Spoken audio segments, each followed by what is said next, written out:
এক ইমানদার ব্যক্তি চলেন বগদাদ শরীফে চলেন আমার পুরানা পীর লাসানি মাহবুবে সুবহানি কুতুবে রব্বানি আব্দুল কাদের জিলানী রাহমাতুল্লাহ আলাইহি তিনি হচ্ছে ইমানদার ব্যক্তি বেরাদার কাটরার সরজমিনে চলে হুজুর দুলহা মিয়া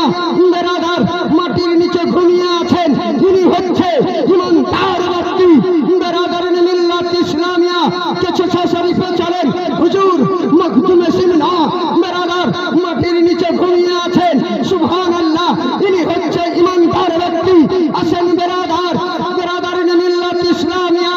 আইনা ইয়াহিন আখিয়া পাক সরজমিনে বেরাদার সজলাপুরের সরজমিনে ঘুমিয়ে আছেন তিনি হচ্ছে ইমানদার বেরাদার চলেন আলাহাদ গন্ডবীর সরজমিনে চলেন হুজুর মখদুম সিনহা মাটির নিচে ঘুমিয়ে আছেন তিনি হচ্ছে ইমানদার ব্যক্তি তার জন্যই কোরআন পাকের মধ্যে বলেছেন যে ইয়া আইয়ুহাল্লাযিনা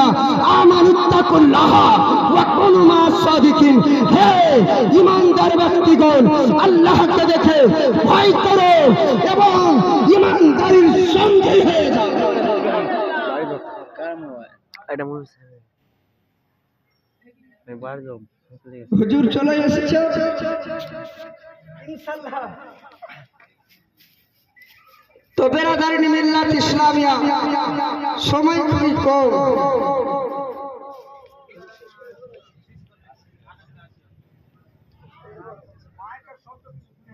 তো যা হোক ভাই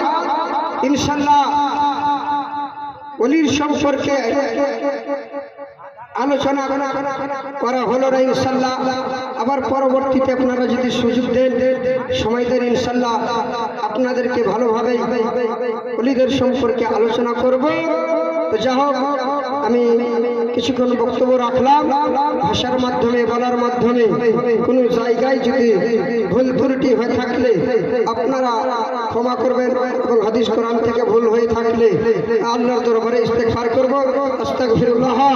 রব্বি মিন কুল্লি জামবি ওয়া আতুবু ইলাইহি আসসালামু আলাইকুম ওয়া রাহমাতুল্লাহি ওয়া বারাকাতুহু